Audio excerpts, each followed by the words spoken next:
Hello guys, pababa na po kami ng bundok. Halos 3 oras kami naglakad. Wow naman! Wow!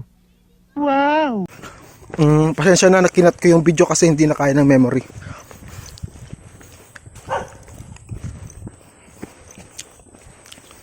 Galing na po kami sa dulo ng walang hanggan. Kasama na masasabi mo sa paglalakad natin ng 3 oras? Hindi maganda, hindi natin na abutan yung ating mga Target. suspect. Pumuti ka man.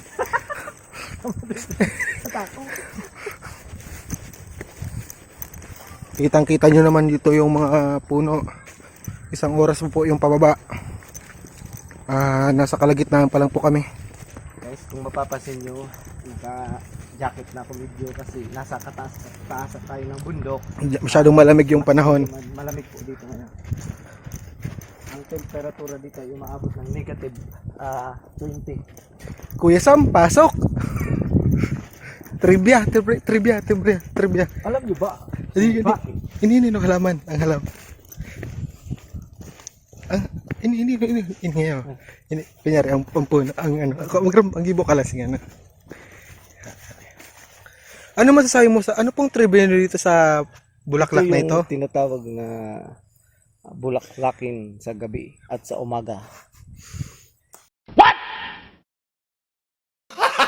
Gago! Wag dyan, ano pong English term dyan sa scientific name ng bulaklak na yan? Bulaklakisin, kaskisisin, pukdiisin. Ito. Kadalasan makikita to dito sa Ligadian. Okay. Only in Ligadian, Sorsogon. So, kung sa hayop, endangered. Okay. So, bakit niyo po pinutol, sir? Kung mapapansin, barinig kita sa mukha eh! Sisinin eh, bugtuin. Bugtuin. Dapat, inaalis natin. Bawat dadaan ng tao, kukuha ng isa dito. Okay. Sign para makabalik tayo sa... paano po ang pagtawid dyan? Tatawid, bawal sa ilalim. Dapat lagi tayo sa ibabaw. Ouch! Gago! Okay, ano po? Hindi, dito.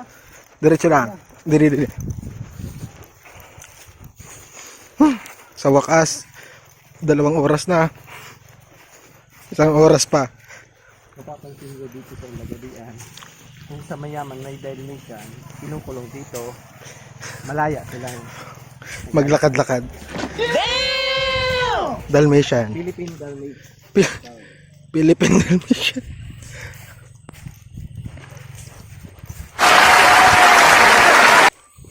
See you guys in the next vlog.